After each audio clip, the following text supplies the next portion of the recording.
So, a couple episodes ago, I talked about a new injury I just got at the gym for doing something so dumb. And it was the simplest little exercise with what I think is a lightweight, and I still got caught. So, it just proves that the inevitable for all of us is going to happen at some point in our lives. We do the best we can, but what do you do after a horrible occurrence like an injury?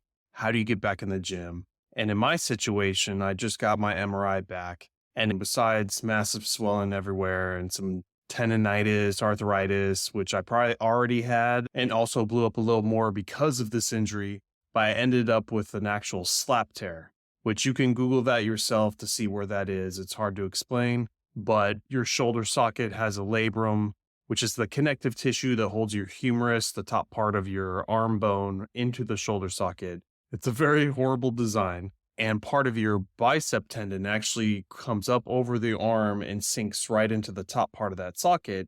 And that's a known injury for people who are doing, like I did, angled incline press or overhead press, or a lot of athletes who do a lot of throwing will get that arm up.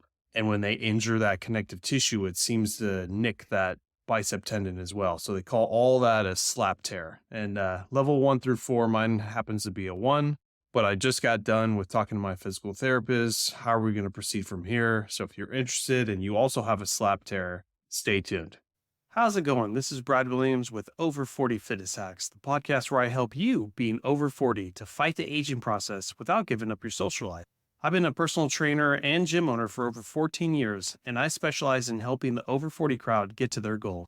If you need a little bit of guidance, check out my show notes. I have a link to schedule a free 15-minute Zoom call, and you can ask all the questions you want.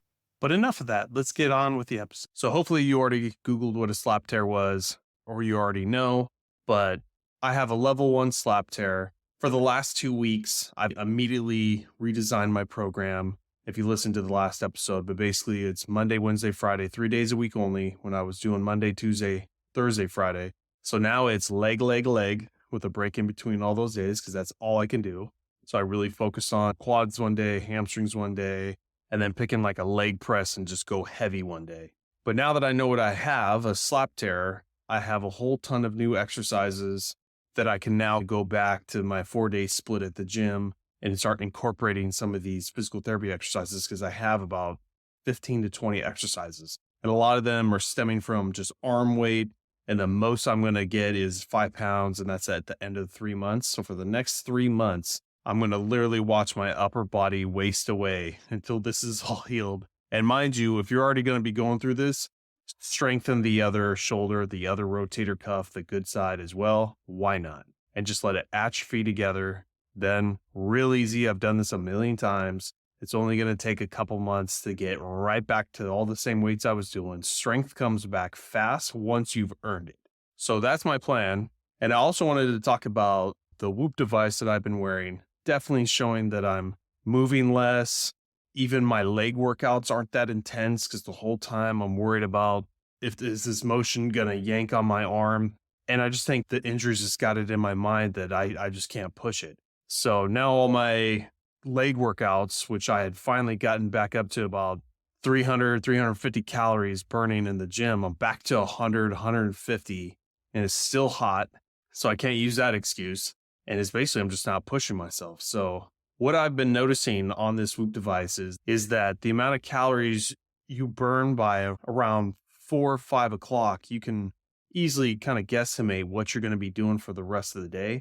And even though I pulled myself back to 1,500 calories, which I was doing during my rapid weight loss 6-month challenge, and I had boosted it back up to close to 2,000 calories because I was going in this bulking phase. But lo and behold, this injury set me back. I've now had to pull that back down to 1,500 calories, knowing that I would not be moving as much, and that's okay. So you just got to adjust and keep pushing through. But sometimes on the Whoop device, I can't tell what I'm going to be hitting for the calorie count for the day. And then the next day I'll see it and be like, oh my God, I could have had 1,800 calories today or 1,500 calories. So you got to get in the mindset, if you have one of these devices, to see an average of where you are by 5, 6 o'clock before you have dinner. If you start tracking this, you'll start seeing that, okay, I didn't really work out too much today, but I did walk a lot and move a lot. And then also I do a lot of research on certain days trying to get more content for my podcast and just better myself in general with learning. And those days, the calories start pumping too. So this is crazy how this Whoop device catches all these little things besides just exercise that helps you burn more calories. So what I've discovered is by 5 o'clock for what I want to hit for the day, I should be hitting 2,000 calories.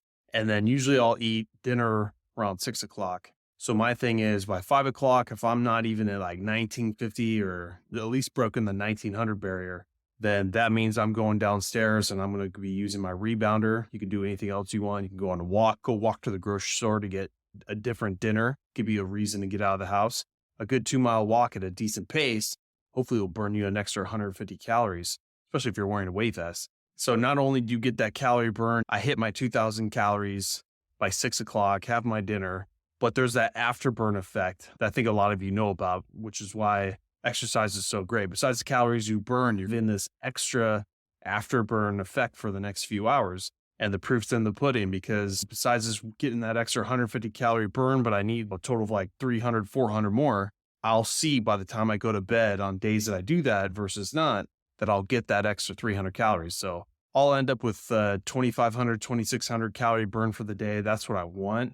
And I'll keep that 1,500 calorie diet for a little while. And if I can consistently hit this, then I'll start creeping up my calories again, because already I've dropped very close to where I want to be, where I can start this process again, even without having upper body capabilities anymore. So I think it'll end it with that. And as always, check with your doctor, but always ask questions. There's always something you can do.